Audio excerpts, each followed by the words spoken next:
Joko menatap layar ponselnya dengan lemas. Sejak pagi, beragam pesan masuk, kebanyakan berisi pengingat pembayaran tagihan dan jadwal kerja yang menumpuk. Setiap detik berlalu terasa semakin berat. Hidupnya terasa monoton, kerja, makan, tidur, lalu kembali bekerja. Uang tidak pernah cukup, impian hanya sekadar angan-angan.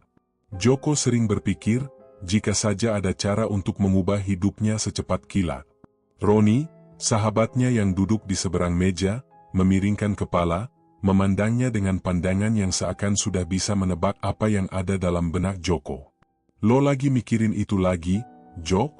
tanya Roni dengan suara pelan, sambil menyeruput kopi hitamnya. Joko mengangguk pelan, matanya masih terfokus pada ponsel. "Hidup ini enggak adil, Ron. Semakin keras kita berusaha, semakin banyak hal yang harus kita korbankan. Gue pengen keluar dari semua ini. Tapi gimana, ya?" Roni hanya menghela napas panjang, merasa sedikit putus asa dengan situasi yang serupa. "Gue juga ngerasain hal yang sama. Gaji kecil, hidup susah. Kapan kita bisa merasakan kehidupan yang enak? Bekerja terus, tapi enggak ada hasilnya." Di tengah keluhan mereka, Tiara dan Ayu, dua perempuan yang mereka kenal dari masa kuliah, tiba-tiba muncul di depan meja. Mereka berdua duduk, tanpa basa-basi, langsung ikut bergabung dalam percakapan yang terasa sedikit tenggelam dalam keputusasaan. "Ada apa, nih? Kalian kelihatan murung banget," ujar Tiara, senyumannya tetap terlihat seperti biasanya, tapi Joko bisa melihat ada sesuatu yang berbeda di matanya. Sesuatu yang tidak bisa dijelaskan dengan kata-kata.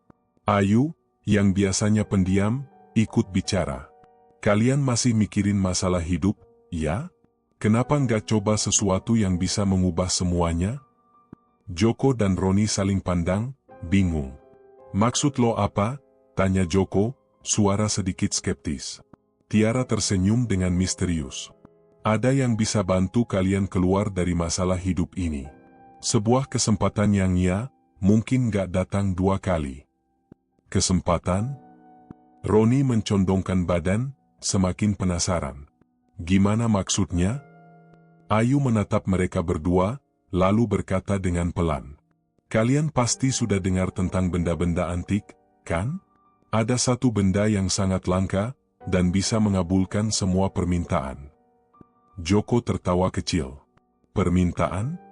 Lo bercanda ya? Kayak cerita-cerita kuno aja." Tiara menggeleng, wajahnya tampak serius. "Enggak, ini bukan lelucon. Ada seseorang yang punya benda itu. Namanya Manta. Dia kolektor benda-benda antik, dan dia punya sesuatu yang bisa mengubah hidup kalian." Roni terdiam, agak bingung. "Apa benda itu?" "Botol nafas iblis," jawab Tiara pelan. "Botol itu bisa mengabulkan semua permintaan yang kalian inginkan. Cukup dengan satu tarikan napas dari botol itu, semuanya akan terwujud." Joko dan Roni saling pandang, tidak bisa langsung percaya dengan apa yang baru saja mereka dengar. "Napas iblis? Lo serius?" tanya Roni, sambil setengah tertawa. Tiara mengangguk. "Serius. Tapi ada harganya. Setiap kali kalian menghirup napas dari botol itu, umur kalian akan berkurang. Semakin sering kalian menggunakannya, semakin cepat umur kalian habis." Joko menatap Tiara dalam-dalam, matanya mulai berkaca-kaca. "Berarti, kalau kita mau semuanya berubah, kita harus bayar harga itu?" "Betul," jawab Tiara. "Tapi hanya kalian yang bisa memutuskan, apakah harga itu layak dibayar." Suasana di meja itu tiba-tiba terasa lebih berat. Joko dan Roni terdiam. Mereka sudah lelah dengan hidup yang begitu-begitu saja, dan tawaran ini terasa begitu menggoda. Hanya satu tarikan napas, dan segala keinginan mereka bisa tercapai. "Ini kayak pilihan yang susah," kata Roni pelan, menggigit bibir bawahnya. "Tapi lo ngerti kan, kita nggak punya banyak pilihan? Kerja keras nggak membuahkan hasil, hidup kita stuck di sini aja."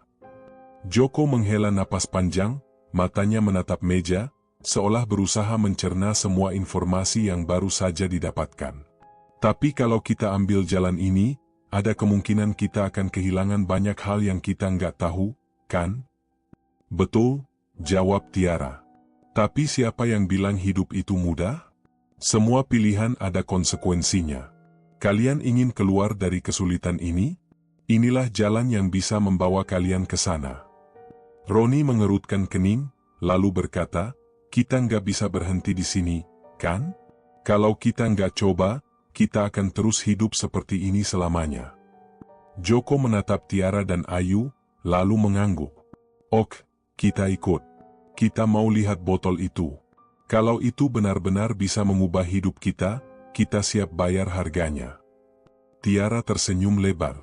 Jadi kalian siap untuk ikut?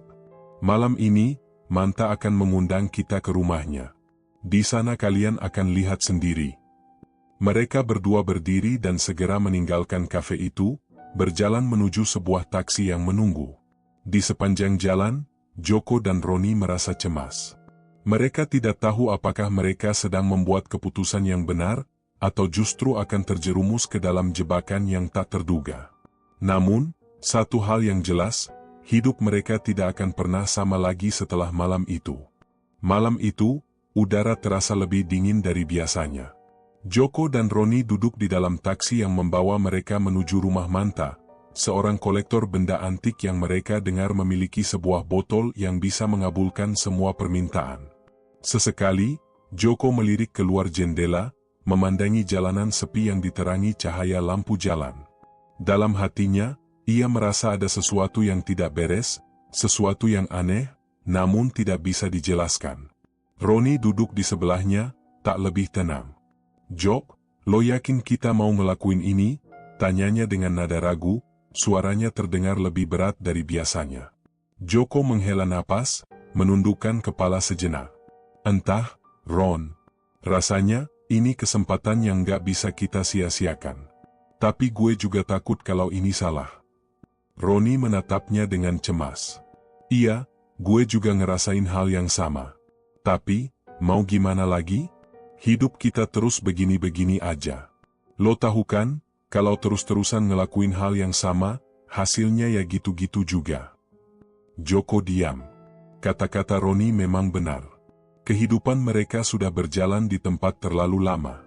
Mereka bekerja keras, tetapi segala usaha terasa sia-sia. Mungkin inilah satu-satunya kesempatan untuk keluar dari kebuntuan ini. Tak lama, taksi berhenti di depan sebuah rumah tua yang tampak sunyi. Rumah itu terletak jauh di pinggiran kota, dikelilingi pepohonan lebat yang hampir menutupi seluruh pandangan. Bangunannya sudah tua, cat temboknya mengelupas, dan jendelanya terlihat buram. Tidak ada suara selain desiran angin malam yang merambat di antara dahan-dahan pohon. Manta, pemilik rumah, sudah menunggu di depan pintu. Wajahnya yang tua dan keriput terlihat serius, tapi ada sesuatu yang memancar dari matanya, sesuatu yang sulit dijelaskan. Tanpa berkata banyak, ia mempersilakan mereka masuk. Selamat datang, katanya dengan suara berat. Ayo masuk, saya sudah menunggu. Di dalam rumah, ruangan terasa gelap dan penuh dengan barang-barang antik yang bertumpuk. Ada banyak rak kayu tua, lemari-lemari dengan kaca buram, dan lukisan-lukisan yang tampaknya sudah berusia puluhan tahun. Semuanya tampak berdebu, seakan tak pernah tersentuh tangan. Tetapi ada sesuatu yang membuat Joko merinding, perasaan aneh yang terus mengusik dirinya, seperti ada yang mengawasi mereka. Manta memimpin mereka menuju sebuah meja besar di tengah ruangan, tempat botol itu diletakkan.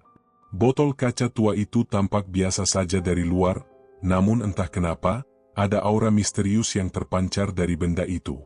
Botolnya tertutup rapat, dan tak ada sedikit pun cahaya yang memantul darinya.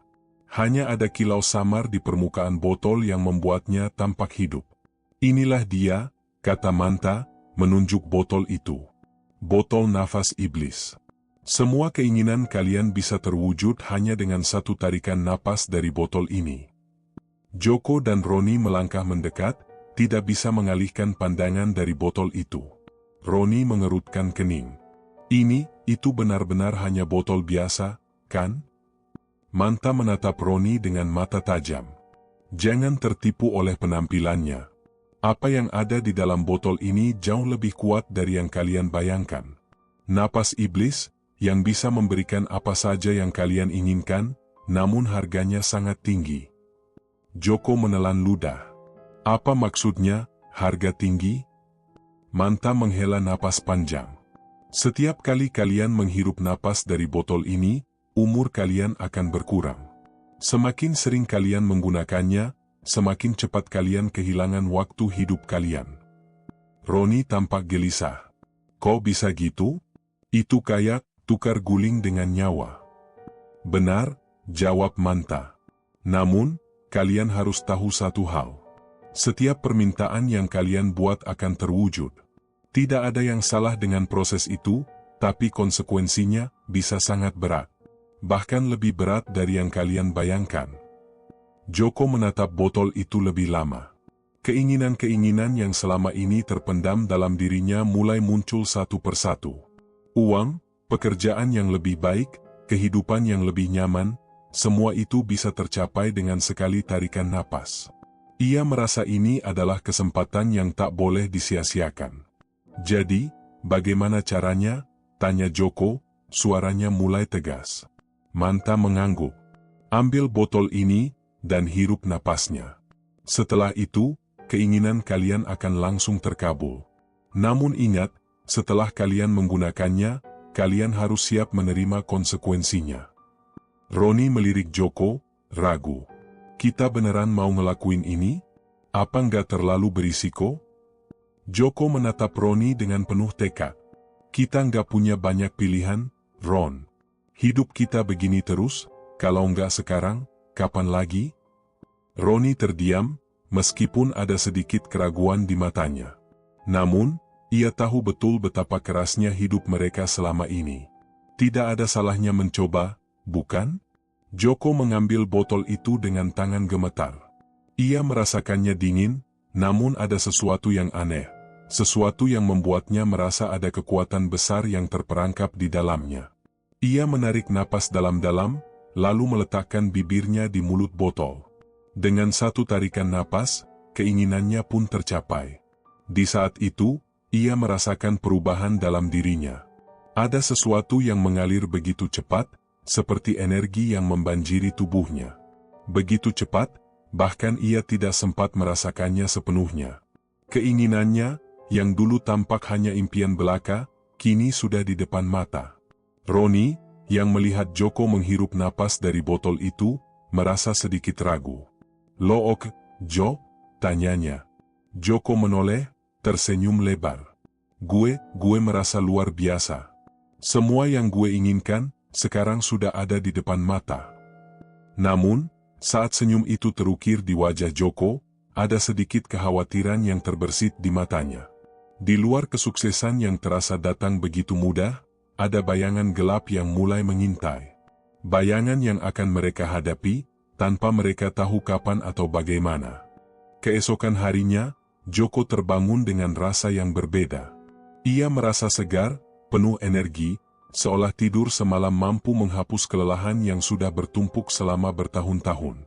Begitu ia membuka matanya, sinar matahari pagi yang masuk melalui celah tirai menyilaukan matanya. Namun, ada satu hal yang mengganggu pikirannya, perasaan aneh yang tak bisa dijelaskan. Di luar, suara kendaraan lalu lalang di jalanan terdengar lebih keras dari biasanya, tetapi Joko tidak terlalu peduli.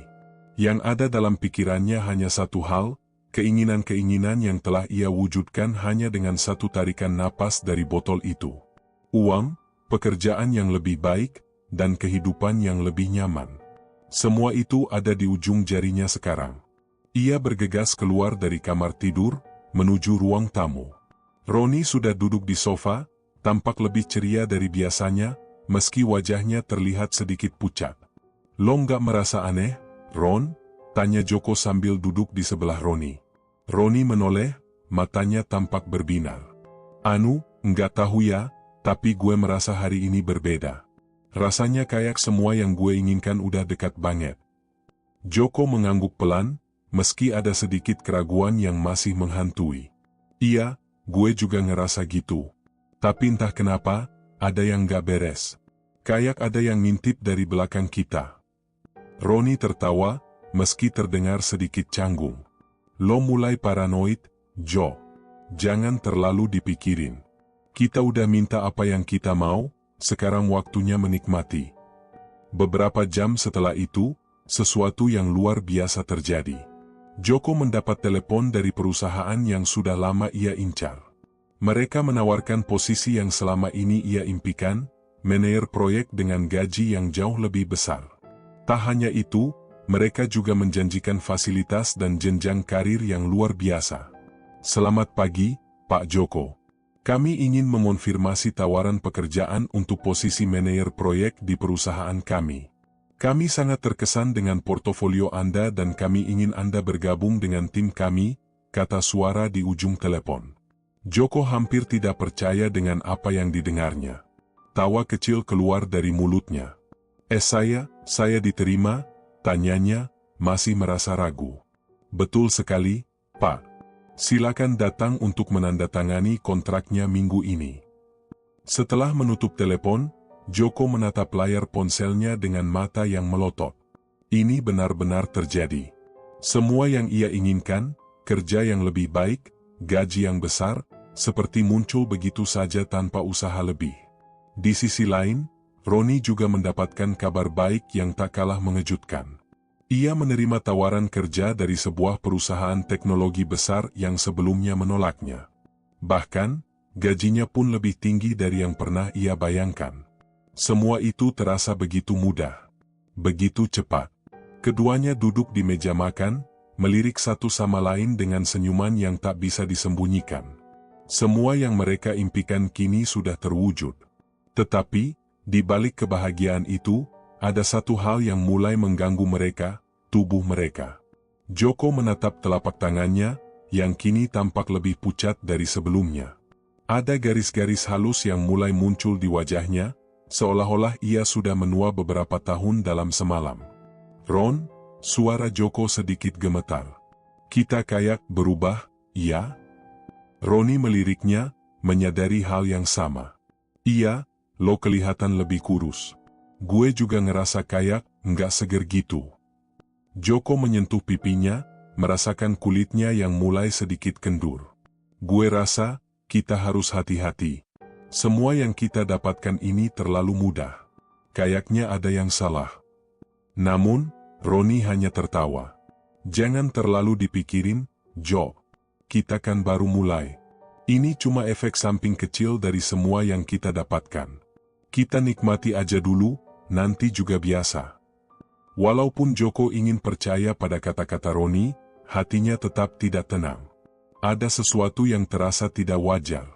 Meskipun hidup mereka berubah dalam sekejap, ada harga yang harus mereka bayar, sesuatu yang tak bisa mereka lihat dengan jelas. Malamnya, ketika mereka duduk bersama di apartemen Joko, suasana menjadi lebih berat. Tiara dan Ayu datang berkunjung, dan mereka berbicara tentang semua perubahan yang terjadi pada Joko dan Roni. Kalian kelihatan berbeda, kata Tiara, menatap mereka dengan tatapan tajam. Jadi, bagaimana? Keinginan kalian sudah terkabul? Roni mengangguk cepat. Iya, semuanya luar biasa. Semua yang kami inginkan tercapai dalam sekejap. Ayu menyandarkan tubuhnya di kursi, wajahnya terlihat tidak senang. Tapi ada yang aneh, kan? Kalian kok kelihatan lebih pucat. Apa kalian merasa sesuatu yang gak beres? Joko menggigit bibirnya. Iya, kita juga ngerasa gitu. Tapi, kita nggak tahu apa yang salah. Semua yang kita inginkan sudah ada di depan mata. Tiara menatap mereka dengan cemas. Kalian nggak boleh terus-terusan menggunakan botol itu. Setiap tarikan napas dari botol itu ada konsekuensinya. Semakin sering kalian menggunakannya, semakin cepat umur kalian berkurang. Kalian nggak boleh terlalu terbawa perasaan. Joko menelan ludah, merasa takut dengan kenyataan yang baru saja diungkapkan oleh Tiara. Tapi kita nggak tahu cara berhenti, Tiara. Apa yang harus kita lakukan? Tiara menggelengkan kepala, tampak khawatir. Kalian harus berhenti sebelum semuanya terlambat. Botol itu akan terus menguji kalian. Dan suatu saat, kalian akan menyesal. Keempatnya terdiam sejenak. Meskipun mereka mendapatkan segalanya yang mereka inginkan, ada bayangan gelap yang terus mengintai, siap merenggut apa yang sudah mereka peroleh. Kini, Joko dan Roni harus menghadapi kenyataan bahwa semua impian mereka mungkin harus dibayar dengan harga yang tak terduga. Hari-hari berlalu, dan semakin lama, perubahan pada tubuh Joko dan Roni semakin terlihat. Meskipun keinginan mereka telah terwujud dengan sempurna, mereka mulai merasakan dampak yang tidak bisa dihindari. Wajah mereka semakin pucat, dan meskipun mereka tidur lebih lama dari biasanya, tubuh mereka terasa lelah, seperti telah kehilangan banyak energi. Di pagi hari, Joko bangun dengan rasa pusing yang hebat. Kepalanya terasa berat, dan tubuhnya seperti kaku, seolah telah terlalu lama diam. Ia menatap dirinya di cermin, dan untuk pertama kalinya, ia melihat sesuatu yang mengejutkan. Garis-garis halus yang lebih banyak muncul di wajahnya, kulit yang mulai kendur, dan matanya yang tampak lebih lelah dari sebelumnya. Ia menyentuh wajahnya dengan tangan yang gemetar. "Kenapa gue kayak gini?" gumamnya pelan. Tapi di dalam hati, ia sudah tahu jawabannya. Semua ini ada kaitannya dengan botol itu. Di sisi lain apartemen, Roni juga terbangun dengan keluhan yang sama. Tubuhnya terasa pegal, dan ia merasakan pusing yang datang begitu tiba-tiba. Ia mengecek jam tangan yang terpasang di pergelangan tangannya, pukul 9 pagi. Baru semalam mereka merayakan semua perubahan yang terjadi. Baru semalam mereka merasakan kebahagiaan seolah hidup mereka akan selamanya berada di puncak. "Jo, lo udah bangun?" Suara Roni terdengar dari luar kamar. Joko mengangguk tanpa berbicara, lalu membuka pintu untuk menemui temannya. "Lo juga ngerasa kayak gue, Ron? Kayak tubuh kita mulai nggak sama lagi?" tanya Joko dengan suara serak, seolah menunggu konfirmasi dari Roni. Roni duduk di sofa dengan ekspresi bingung. "Iya, gue ngerasain juga. Lo lihat kan, wajah kita kayak makin tua aja. Apa ini efek dari botol itu, Jo?" Joko menghela napas panjang. "Gue rasa iya. Mungkin kita harus berhenti, Ron. Nggak bisa terus-terusan kayak gini." Namun, Roni tampaknya ragu. "Tapi, kita udah dapat semuanya, Jo. Semua yang kita inginkan. Lo lihat kan? Pekerjaan kita, gaji kita, hidup kita, semua berubah jadi lebih baik. Lo benar-benar mau ngorbanin itu?" Joko menatapnya dalam diam. "Tapi harga yang kita bayar terlalu besar, Ron. Gue udah kehilangan lebih dari yang gue kira.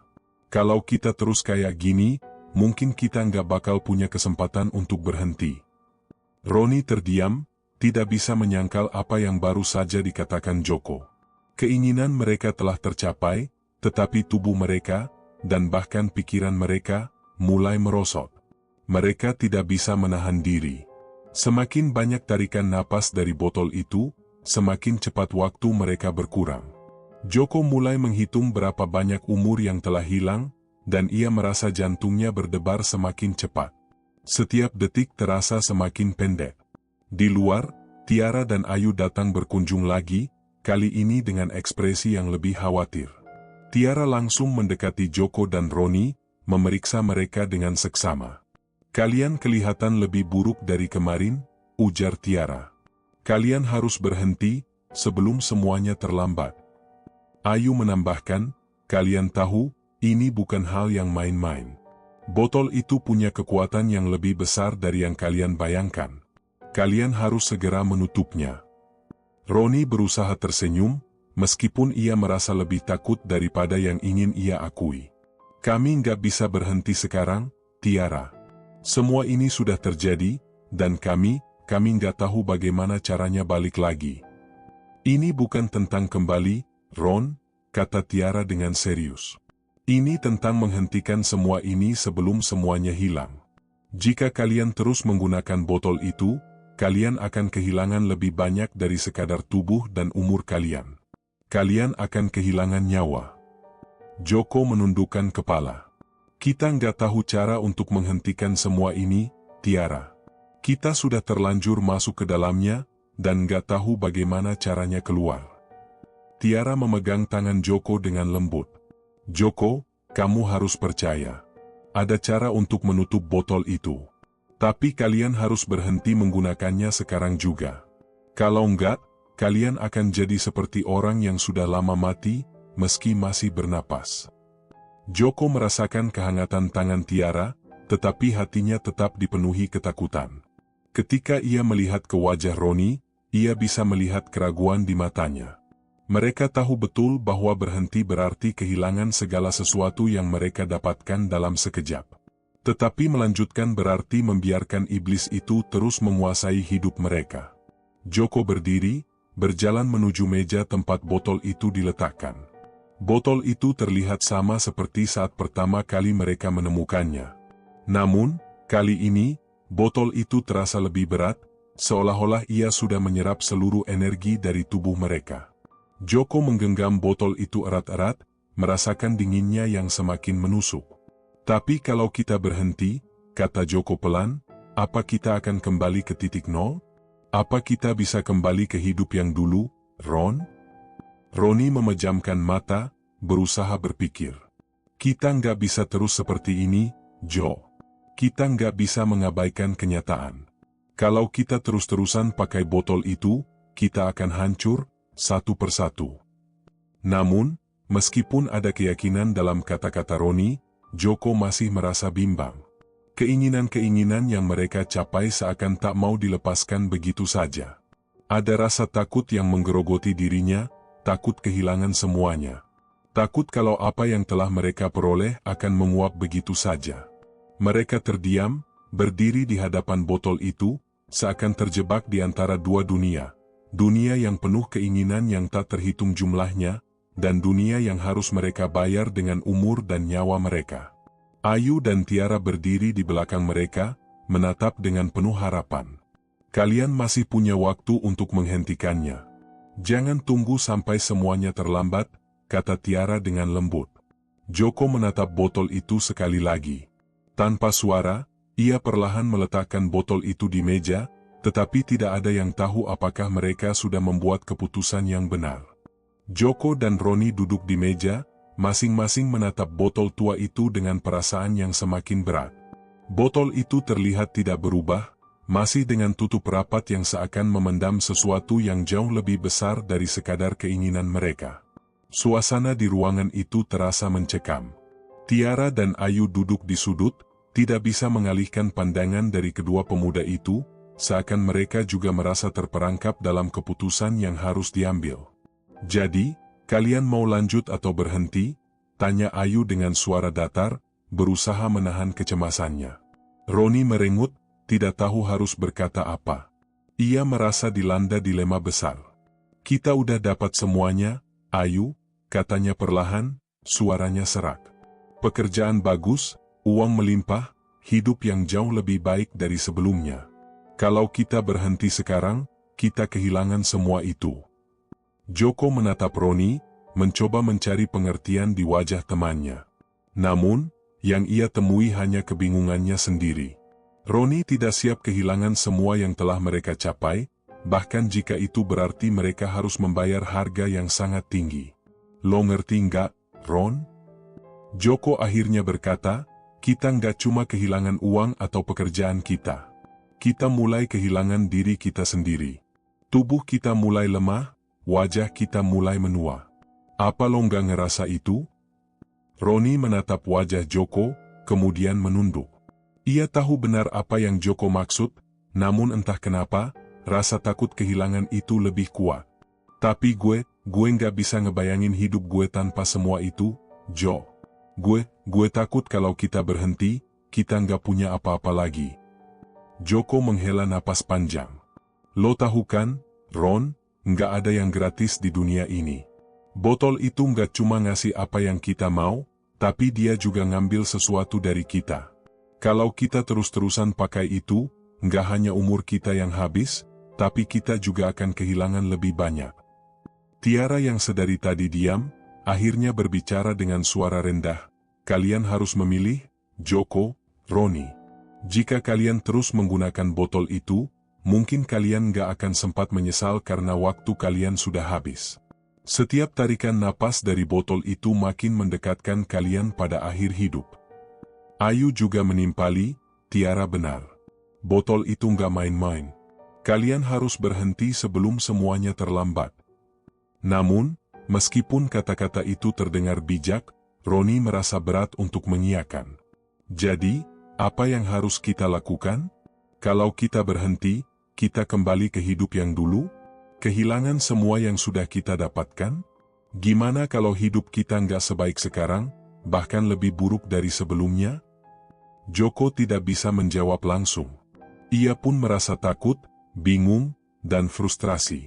Namun, di dalam hati kecilnya, ada sesuatu yang membuatnya sadar bahwa mereka tidak bisa terus berjalan di jalan ini. Lo tahu, Ron, suara Joko kali ini penuh dengan keraguan. Kadang hidup itu nggak bisa diprediksi. Mungkin kita nggak bisa kembali seperti dulu, tapi kita juga nggak bisa terus-terusan seperti ini, kan? Kalau kita terus pakai botol itu, kita nggak cuma kehilangan tubuh, kita kehilangan kehidupan itu sendiri. Roni diam. Matanya menatap kosong ke botol itu, seolah berusaha mencari jawaban dalam benda itu. Ia tidak tahu lagi apa yang harus dilakukan. Semakin lama, perasaan takut dan cemas itu semakin menggerogoti dirinya. Jika mereka berhenti, semuanya akan hilang. Tetapi, jika mereka terus menggunakan botol itu, tidak ada yang bisa mereka jamin. Tiara berdiri, mendekat ke meja, dan dengan suara penuh keprihatinan berkata, "Kalian bisa menghindari kebinasaan ini, tapi hanya jika kalian mengambil langkah yang benar. Botol itu bukan alat pemberi kebahagiaan, itu hanya cara untuk membuat kalian merasa puas dalam sesaat. Tapi waktu kalian, umur kalian, terus berkurang.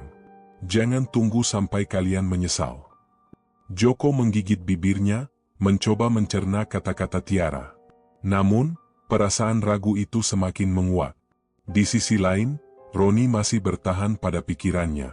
"Gue nggak bisa," katanya pelan, "gue nggak bisa ngelihat semuanya hilang begitu aja. Kita udah berjuang keras untuk ini." Joko menatap botol itu untuk terakhir kalinya. Ia tahu keputusan itu sulit, sangat sulit. Tetapi, ia tidak bisa lagi mengabaikan kenyataan yang ada di depan mata. Kalau mereka terus menggunakan botol itu, mereka hanya akan semakin tenggelam dalam keinginan yang tak pernah berujung. "Ron," suara Joko serak, "mungkin ini saatnya kita berhenti. Kita nggak bisa terus begini. Kita nggak bisa terus menghancurkan diri kita demi keinginan yang nggak ada habisnya." Roni menoleh, matanya mulai basah. Ia tahu apa yang harus dilakukan, tetapi hatinya tidak siap. "Tapi apa kita benar-benar bisa keluar dari ini, Jo? Kalau kita berhenti, apa kita bisa kembali ke hidup yang normal?" Joko menatapnya dalam-dalam, merasa bahwa ia telah sampai di ujung jalan. "Gue nggak tahu, Ron. Tapi yang gue tahu, kita nggak bisa terus seperti ini. Kalau kita terus jalanin ini, kita nggak akan pernah tahu apa yang kita hilang. Kita cuma akan jadi orang yang nggak punya apa-apa lagi, bahkan jiwa kita."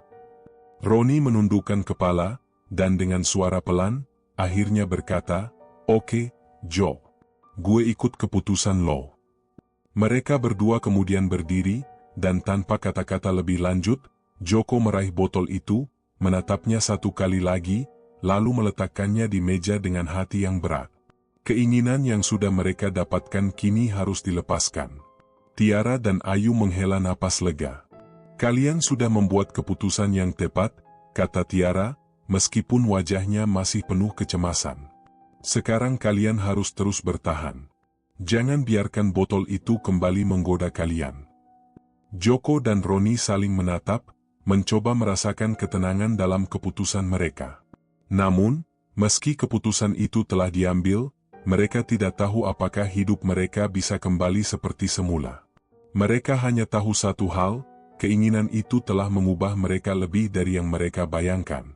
Hari-hari setelah mereka memutuskan untuk berhenti menggunakan botol itu terasa seperti dunia yang baru. Namun, meskipun mereka menganggap itu sebagai langkah yang benar, rasa kosong yang mereka rasakan justru semakin dalam. Keinginan yang telah tercapai dalam sekejap-sekejap kini terasa jauh, seolah terlepas begitu saja. Joko dan Roni merasa hidup mereka seolah kehilangan arah. Awalnya, mereka merasa lega. Tidak ada lagi ketakutan akan waktu yang terus berkurang.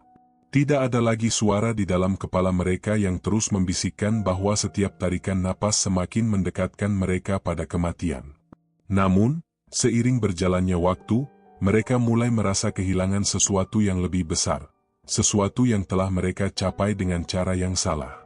Joko duduk di ruang tamu apartemennya, menatap kosong ke jendela. Pikirannya kosong, seperti tidak ada lagi tujuan yang jelas. Meskipun ia tahu bahwa ia telah membuat keputusan yang benar, ia merasa seperti ada bagian dari dirinya yang hampa. "Jo, lo udah makan?" Suara Roni terdengar dari pintu dapur. Joko menoleh, mencoba tersenyum meskipun hatinya terasa berat. "Iya, baru aja." Roni mendekat dan duduk di sampingnya. Mereka berdua terdiam sejenak. Tidak ada lagi perbincangan hangat tentang pekerjaan baru atau rencana masa depan yang gemerlap. Kehidupan mereka kini terasa biasa, datar, tanpa gairah. "Gue merasa kayak kita kehilangan sesuatu yang besar, Ron," Joko akhirnya berkata, pecah keheningan di antara mereka. Roni mengangguk pelan. "Iya, gue juga ngerasa gitu. Semua yang kita inginkan udah kita capai, tapi rasanya kosong, nggak ada yang benar-benar berharga. Kayak kita ngejar sesuatu, tapi pas kita dapetin, kita nggak tahu harus ngapain." Mereka berdua saling memandang, dan untuk pertama kalinya sejak memutuskan untuk berhenti, mereka merasa benar-benar bingung. Kehidupan mereka yang semula penuh dengan harapan dan impian kini terasa seperti langkah yang hilang arah. Joko melangkah menuju meja, memandang botol itu yang masih ada di sana, tertutup rapat. Botol itu tidak berubah, namun kini ada perasaan aneh di dalam dirinya. Sebuah perasaan yang tidak bisa dijelaskan, perasaan bahwa botol itu belum selesai dengan mereka. "Apa lo pernah mikir, Ron?" Suara Joko pecah. "Kalau kita cuma berhenti, itu nggak berarti kita benar-benar bebas dari pengaruh botol itu?" Roni memandang botol itu dengan tatapan tajam. "Lo maksudnya, kita nggak bisa keluar begitu aja dari pengaruhnya? Mungkin lo benar. Tapi, kita udah ngelakuin yang terbaik, kan? Udah berhenti. Itu seharusnya cukup." Joko menggelengkan kepala, ragu.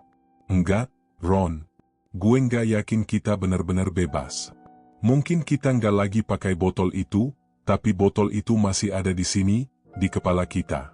Setiap kali kita merasa kosong, setiap kali kita merasa kehilangan, gue rasa itu adalah efeknya." Roni menundukkan kepala. Ia tahu bahwa ada benarnya dalam kata-kata Joko. Perasaan hampa yang mereka rasakan sekarang seolah menjadi bagian dari diri mereka. Mungkin mereka tidak lagi menghirup napas dari botol itu, tapi pengaruhnya masih mengikat mereka, bahkan tanpa mereka sadari. Ayu dan Tiara datang malam itu, membawa sedikit kehangatan di tengah ketidakpastian yang melanda kedua pemuda itu. Tiara duduk di samping Joko, sementara Ayu berada di sisi Roni. Mereka melihat bagaimana Joko dan Roni tampak semakin tertekan, seolah mereka belum sepenuhnya lepas dari bayang-bayang botol itu. "Kalian nggak terlihat baik-baik aja," kata Tiara pelan. "Apa masih ada yang kalian rasakan setelah berhenti?" Joko dan Roni saling memandang, tetapi tidak ada yang bisa mereka katakan. Perasaan kosong itu terlalu berat untuk dijelaskan. Mereka merasa seperti kehilangan sesuatu yang sangat penting dalam hidup mereka, namun tidak bisa menemukan apa yang tepat untuk menggantikannya. "Lo tahu, Tiara," kata Joko, suaranya terdengar penuh keputusasaan, "kita udah berhenti pakai botol itu, tapi rasanya kayak kita nggak bisa kembali ke hidup yang dulu. Kayak kita sudah nggak punya apa-apa lagi, nggak ada yang benar-benar berarti." Tiara menghela napas panjang. "Gue ngerti, Joko, tapi kalian harus tahu, botol itu nggak bisa ngasih kebahagiaan yang sejati. Apa yang kalian rasakan sekarang, kehilangan itu, mungkin memang berat, tapi kalian nggak bisa biarkan itu terus menguasai hidup kalian. Kalian harus berjuang untuk menemukan arti hidup kalian tanpa bantuan botol itu." Ayu menambahkan, "Kehidupan itu bukan tentang apa yang kita dapatkan secepatnya. Terkadang, Hal yang paling berharga itu datang dengan proses, dan mungkin sekarang kalian harus menemukannya dengan cara yang lebih benar. Kata-kata Tiara dan Ayu seperti secercah cahaya di tengah kegelapan yang melanda Joko dan Roni.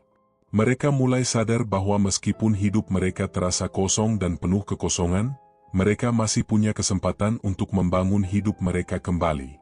Mereka harus berjuang untuk menemukan kebahagiaan yang lebih berarti, tanpa bantuan benda yang bisa memberi mereka apa yang mereka inginkan dengan harga yang sangat mahal. Roni menatap Ayu, dan akhirnya ia berkata, "Mungkin kita harus mulai mencari lagi. Bukan untuk hal-hal yang bisa dibeli dengan keinginan kita, tapi untuk sesuatu yang lebih dari itu. Kita harus menemukan hidup kita yang sebenarnya."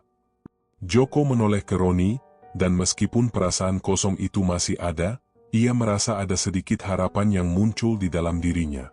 "Ya," jawabnya pelan, "kita harus cari apa yang benar-benar berarti." Ayu tersenyum, meskipun senyum itu penuh dengan pengertian. Itu baru yang namanya berjuang untuk hidup. Malam itu, mereka berempat duduk bersama, berbicara tentang hidup, tentang kebahagiaan, dan tentang bagaimana mereka bisa melanjutkan langkah mereka, meskipun rasa kehilangan masih menghantui. Tetapi mereka tahu, dengan tekad yang kuat, mereka akan terus berusaha mencari kehidupan yang lebih baik, tanpa perlu lagi bergantung pada botol yang membawa kehancuran. Hari-hari berlalu begitu saja, namun perasaan cemas dan takut yang menghinggapi Joko dan Roni tidak juga hilang. Meskipun mereka berusaha untuk hidup normal, ada sesuatu yang terus mengganggu pikiran mereka. Tidak ada lagi uang melimpah, tidak ada lagi pekerjaan yang menggiurkan, dan yang lebih parah, mereka merasa semakin jauh dari kebahagiaan yang sesungguhnya. Kehidupan mereka seakan terkunci dalam rutinitas yang monoton. Joko mulai merasa tubuhnya semakin lemah. Tidur tidak pernah lagi nyenyak, dan rasa lelah terus menghantui, meskipun ia sudah berusaha untuk istirahat lebih banyak. Roni, di sisi lain, semakin sering terbangun tengah malam, duduk termenung di ruang tamu tanpa alasan jelas. Wajahnya yang dulu cerah kini semakin pucat, matanya tampak sayu, seperti seseorang yang tidak pernah benar-benar terjaga.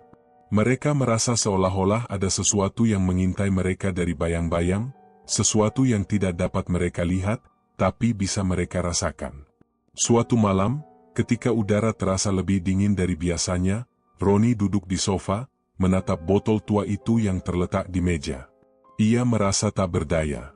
Keputusan untuk meninggalkannya bukanlah keputusan yang mudah, dan meskipun mereka telah berhenti menggunakannya, rasa terbelenggu itu tidak hilang begitu saja.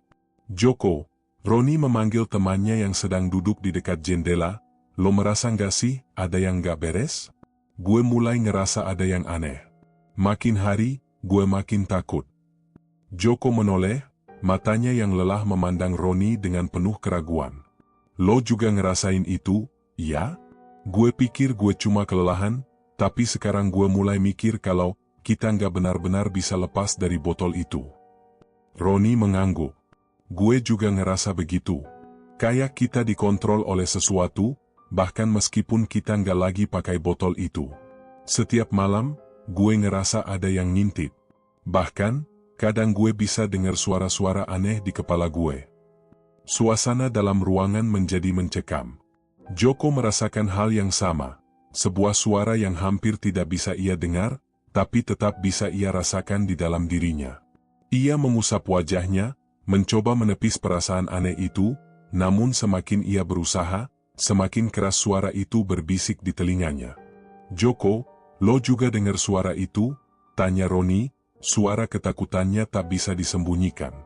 Joko terdiam, tidak bisa langsung menjawab. Suara itu semakin jelas di dalam pikirannya, seolah datang dari dalam botol itu. "Kau ingin lebih banyak, bukan? Aku bisa memberimu lebih dari apa yang kamu inginkan, asalkan kau terus bernapas dariku." Suara itu berbisik begitu dekat, meski Joko tahu suara itu bukan berasal dari orang lain, tapi dari dalam dirinya sendiri. "Jok," suara Roni mengguncang perhatiannya, "kita nggak bisa biarkan ini terus terjadi. Kita harus cari cara untuk benar-benar lepas dari ini." Joko menatap Roni dengan mata yang gelap. Gue juga nggak tahu apa yang harus kita lakuin. Kita udah mencoba berhenti, tapi kenapa rasanya semakin buruk? Kita udah nggak punya apa-apa lagi, Ron.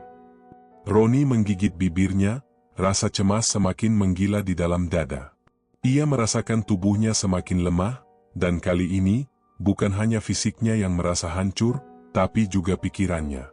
Ia mulai merasakan hal-hal aneh, bayangan yang bergerak di sudut mata, suara yang mengiang di telinga, dan perasaan terperangkap yang semakin sulit dihindari. Joko, botol itu, kita harus benar-benar menutupnya. Kita nggak bisa tinggalin begitu aja. Gue mulai merasa ada sesuatu yang terjadi di dalamnya, sesuatu yang kita nggak bisa kontrol. Joko mengangguk pelan. Ia tahu apa yang dimaksud Roni. Tapi pertanyaannya, bisakah mereka benar-benar menghentikan semuanya? Apakah mereka benar-benar bisa menghindari kutukan itu? Tidak ada yang bisa menjawab, dan itu yang membuat mereka semakin terjebak dalam lingkaran ketakutan. Di luar jendela, hujan mulai turun dengan deras. Suara gemericik air hujan itu terdengar sangat keras, mengisi kesunyian ruangan. Tiba-tiba, Joko merasa ada yang berbeda. Ada sesuatu yang mengalir melalui dirinya, seperti hawa dingin yang menusuk, semakin menembus hingga ke tulang. Ron, Joko berbisik, lo merasa ada yang aneh di sini? Roni yang duduk di sampingnya menoleh, matanya terbuka lebar. Apa yang lo maksud? Joko berdiri dengan gerakan cepat, menatap botol itu lagi. Kali ini, ada sesuatu yang tidak biasa. Botol itu bergetar. Botol itu? Joko berbisik, hampir tidak percaya pada apa yang dilihatnya. Gue rasa, dia nggak akan berhenti sampai kita benar-benar membayar harganya. Roni segera berdiri, terkejut dengan apa yang ia lihat. Tunggu, Jo, lo nggak bisa maksud lo itu kan? Botol itu, harusnya nggak bisa apa-apa lagi. Namun, ketika Joko mencoba untuk meraih botol itu, ia merasa ada sesuatu yang sangat kuat menariknya. Seakan-akan botol itu berusaha untuk mempertahankan dirinya, untuk tidak ditinggalkan begitu saja. Joko, berhenti. Roni berteriak, tapi sudah terlambat. Joko sudah memegang botol itu, dan saat ia menyentuh permukaannya, sebuah kekuatan gelap yang tak terlihat langsung merambat ke tubuhnya, membuatnya terjatuh ke lantai dengan keras. Suara tertawa terdengar sangat jelas di dalam kepala Joko. Kau tidak bisa lari, Joko. Kau sudah membuat pilihanmu, dan aku akan menuntut bayaranku. Roni terkejut melihat apa yang terjadi pada Joko. Temannya itu tampak kesakitan, tubuhnya bergetar hebat, dan mata Joko memerah seperti api. Joko, jangan, lo harus lepas dari botol itu. Namun, Joko hanya bisa menatap Roni dengan tatapan kosong, seperti tidak ada lagi yang tersisa di dalam dirinya. Hawa gelap itu semakin kuat, seolah-olah Joko sedang berhadapan langsung dengan sesuatu yang jauh lebih kuat dari yang bisa mereka bayangkan. Di dalam kesunyian malam itu, Roni tahu satu hal, mereka belum selesai dengan botol itu. Dan kali ini, botol itu tidak akan membiarkan mereka pergi begitu saja. Joko terjatuh ke lantai, tubuhnya meronta-ronta seolah-olah ada sesuatu yang mengikatnya dengan kekuatan yang sangat besar. Matanya terbuka lebar, menatap kosong ke langit-langit. Suara tawa yang mengerikan kembali mengisi kepalanya, suara itu berputar-putar seperti hantu yang tak bisa dilihat. Roni berlari mendekat, panik, mencoba untuk menggoyangkan tubuh Joko yang masih kesakitan. Joko, lo denger gue, kan? Roni berteriak, gemetar. Tapi Joko tidak merespon, matanya kosong, seperti seseorang yang sedang terjebak dalam mimpi buruk yang tak berujung. Tiba-tiba, Joko mengangkat tangannya yang gemetar dan menunjuk ke arah botol yang masih ada di meja. Itu bukan hanya botol, suaranya terengah-engah, seolah-olah ia berusaha mengeluarkan kata-kata yang tertahan di tenggorokannya. Itu bukan cuma benda biasa. Roni menoleh, jantungnya berdegup kencang.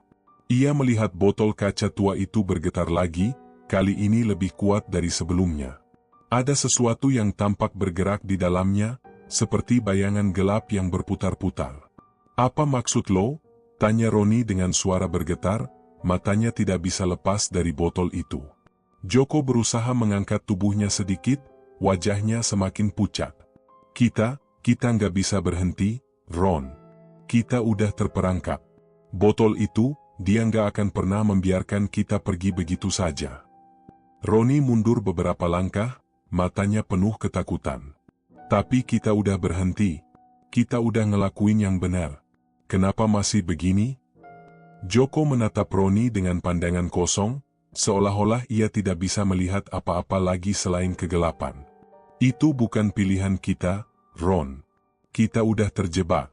Botol itu nggak cuma ngasih kita apa yang kita mau, dia ngambil lebih banyak dari yang kita bisa bayarin. Tawa itu semakin keras, semakin menakutkan. Roni menutup telinganya, mencoba menahan ketakutan yang semakin meluas. Tapi suara itu masuk, tetap menggema di dalam kepala mereka. Kenapa lo semua berpikir bisa lepas dari gue? Suara itu terdengar seperti bisikan yang datang dari kedalaman jurang. Kalian sudah memilih jalan ini. Setiap napas yang kalian ambil, aku yang mengendalikannya. Sekarang, kamu akan merasakan akibatnya.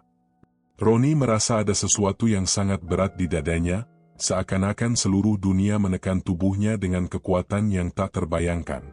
Kepalanya terasa berputar, dan jantungnya berdegup kencang.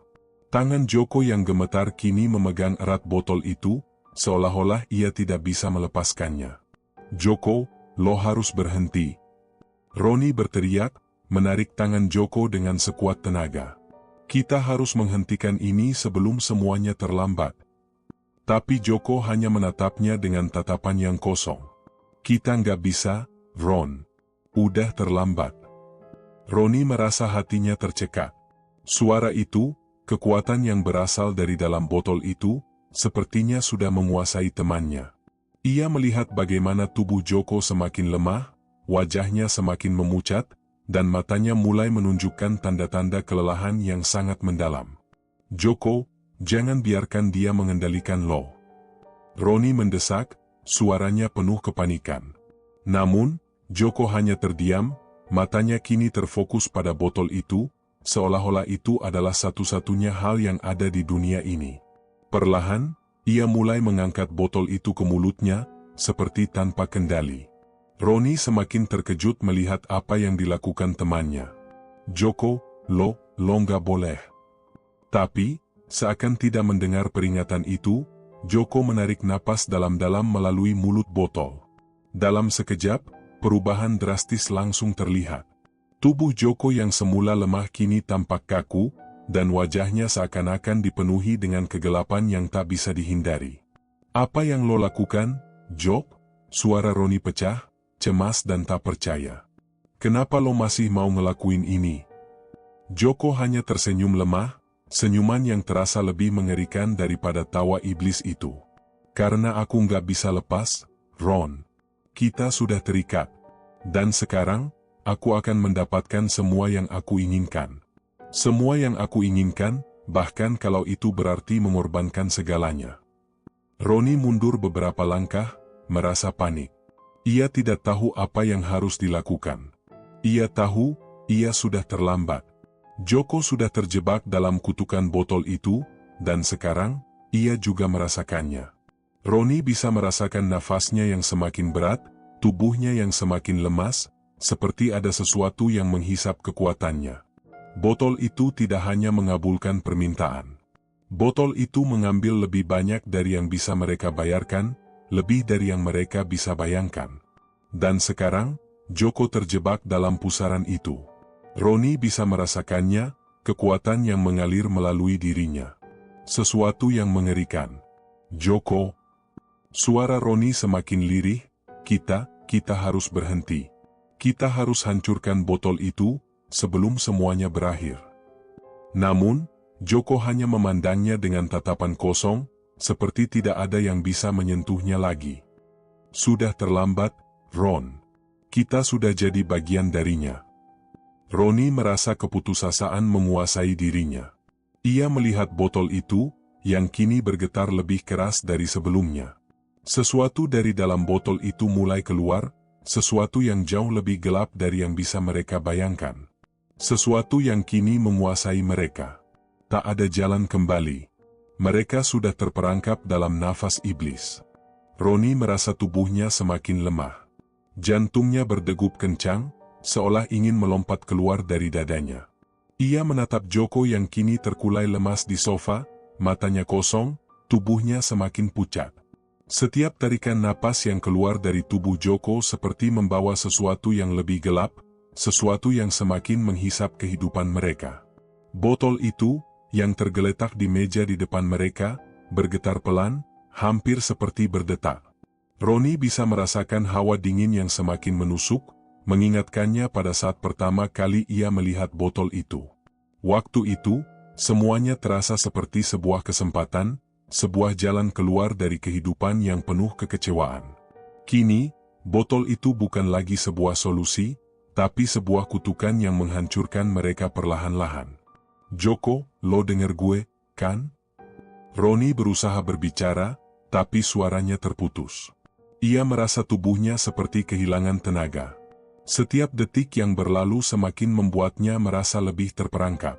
Joko tidak bergerak. Ia hanya terdiam, menatap botol itu dengan tatapan kosong.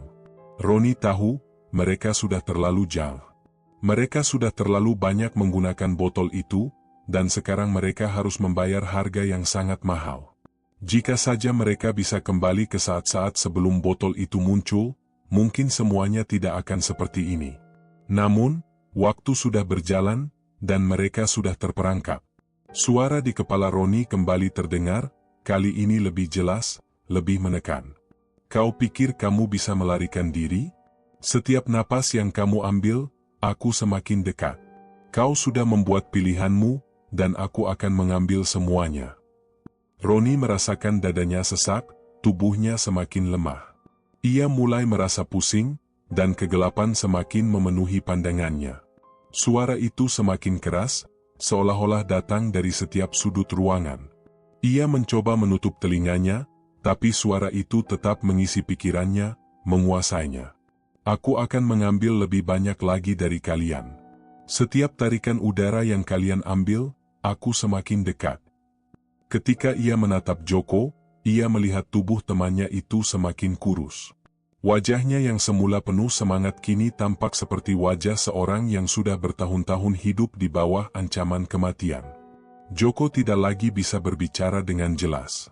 Matanya mulai terpejam, seolah-olah ia sudah berada di ambang batas kesadaran. Roni merasa tercekik. Lo harus bertahan, Jo. Jangan biarkan dia menang. Kita harus hancurkan botol itu. Tapi Joko hanya menggelengkan kepala dengan lemah.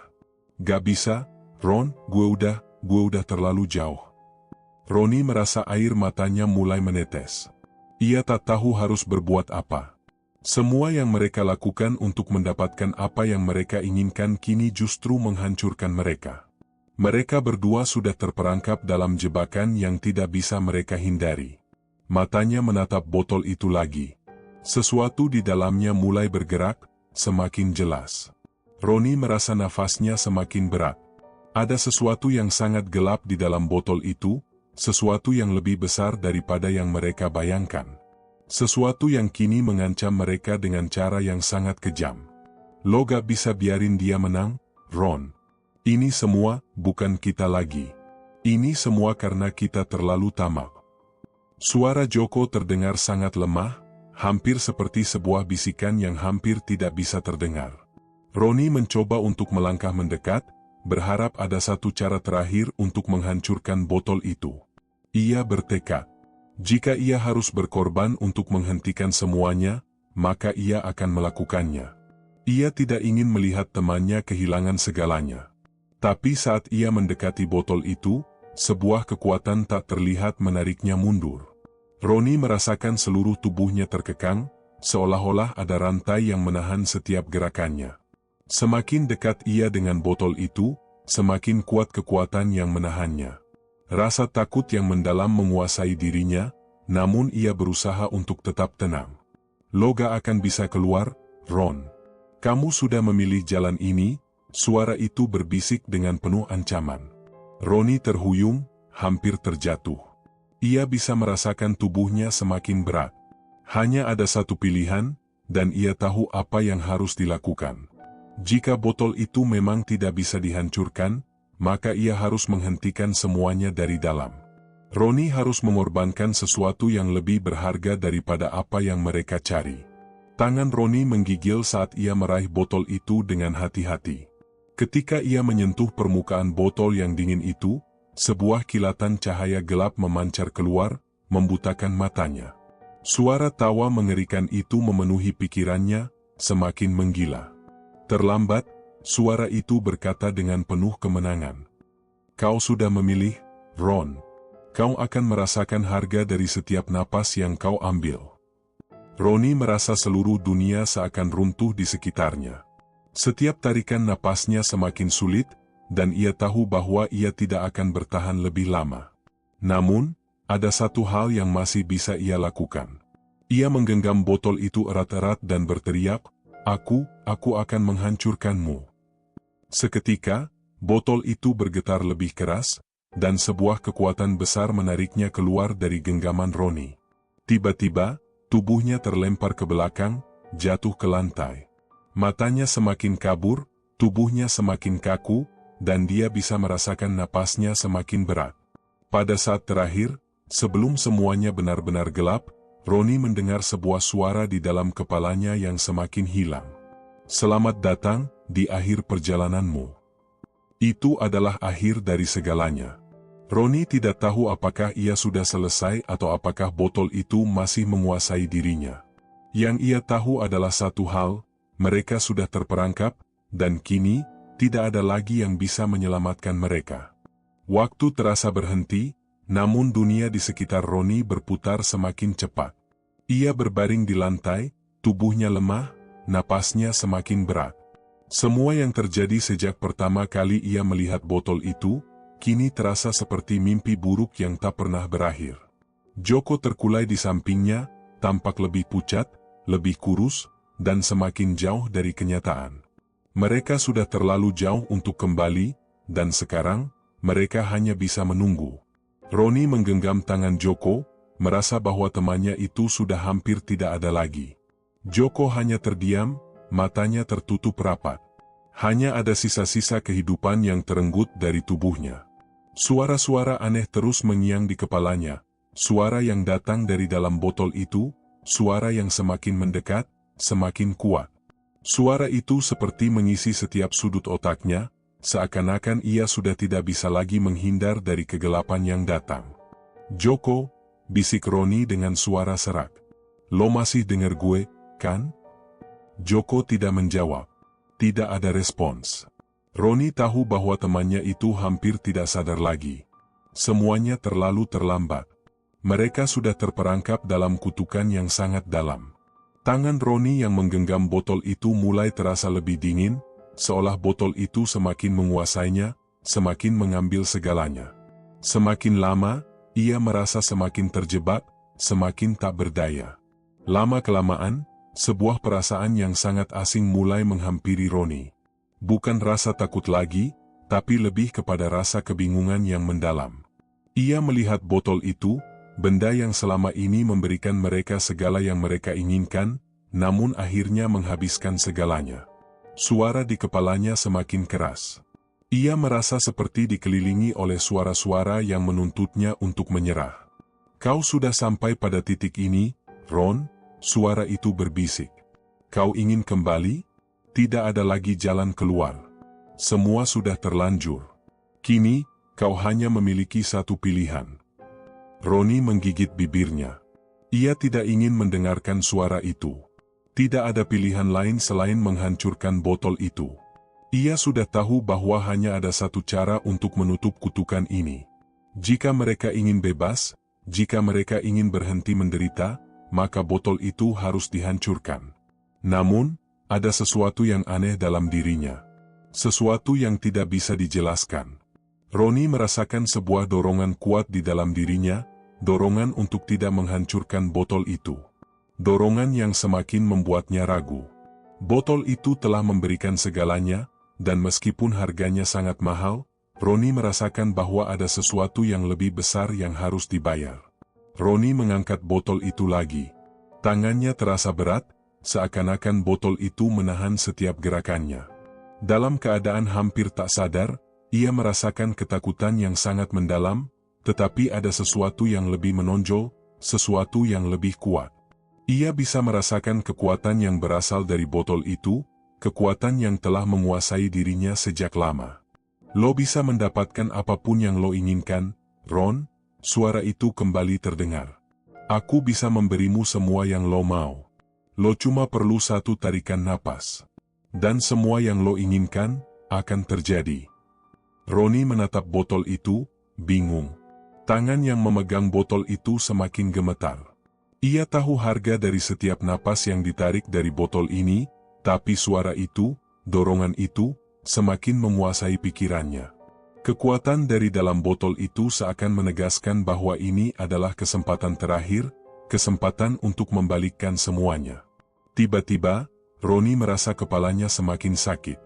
Setiap detik yang berlalu semakin membuat tubuhnya lelah, dan kegelapan semakin menutup seluruh pandangannya. Dalam sekejap, ia merasakan sebuah kesadaran yang mengerikan. Ia tahu bahwa botol itu sudah terlalu lama menguasai mereka. Keputusan untuk menghancurkannya atau menggunakannya kembali kini semakin sulit. Suara itu kembali terdengar, kali ini dengan nada yang lebih rendah, lebih menggoda. Apa yang akan kamu pilih, Ron? Pilihanmu akan menentukan nasibmu dan temanmu. Hancurkan aku, dan semuanya akan berakhir. Atau, kau bisa teruskan. Apapun yang kamu inginkan, aku bisa memberikannya. Roni merasakan ketegangan yang semakin meningkat di dalam dirinya. Ia tahu apa yang harus dilakukan. Rasa takut dan ragu itu mulai hilang. Ini bukan soal keinginan. Ini adalah soal bertahan hidup. Ini adalah soal menghentikan kutukan yang telah menguasai hidupnya dan hidup Joko. Tanpa banyak berpikir lagi, Roni menarik napas dalam-dalam dan memutuskan untuk melepaskan segala godaan yang ditawarkan oleh botol itu. Dengan sisa tenaga yang ada, Roni menghancurkan botol itu di lantai. Suara pecahannya yang keras menggema di seluruh ruangan, seperti ledakan yang memecah keheningan. Dalam sekejap, botol itu hancur berkeping-keping, dan Roni merasa sebuah kekuatan besar yang sebelumnya menguasai dirinya, kini perlahan-lahan menghilang. Namun, saat botol itu pecah, sesuatu yang tak terduga terjadi. Kegelapan yang menyelubungi ruangan mulai menghilang, tetapi sebuah suara yang sangat keras mengisi seluruh ruangan, suara yang tidak bisa dijelaskan, seperti teriakan kesakitan dan kemarahan yang sangat besar. Roni merasakan tubuhnya yang semakin ringan. Kekuatan yang selama ini mengikat dirinya perlahan menghilang. Namun, di saat yang sama, ia merasakan tubuhnya semakin lemah. Sesuatu yang mengerikan terjadi. Ia merasa kekuatan yang mengalir dalam dirinya perlahan menghilang, dan tubuhnya semakin tak berdaya. Joko membuka matanya perlahan. Di wajahnya yang pucat, terlihat sedikit perubahan. Roni menatap temannya itu dengan penuh harap, namun ia tahu, tidak ada yang bisa kembali seperti semula. Sebuah tarikan napas terakhir keluar dari tubuh Roni, dan semuanya menjadi gelap. Tidak ada lagi suara, tidak ada lagi kegelapan yang menguasai. Semua selesai. Namun, yang tidak diketahui oleh Roni dan Joko adalah bahwa botol itu tidak pernah benar-benar hancur. Nafas iblis tetap ada, tersembunyi di dalam kegelapan, menunggu untuk menemukan pemilik baru yang akan terperangkap dalam kutukannya. Tamat.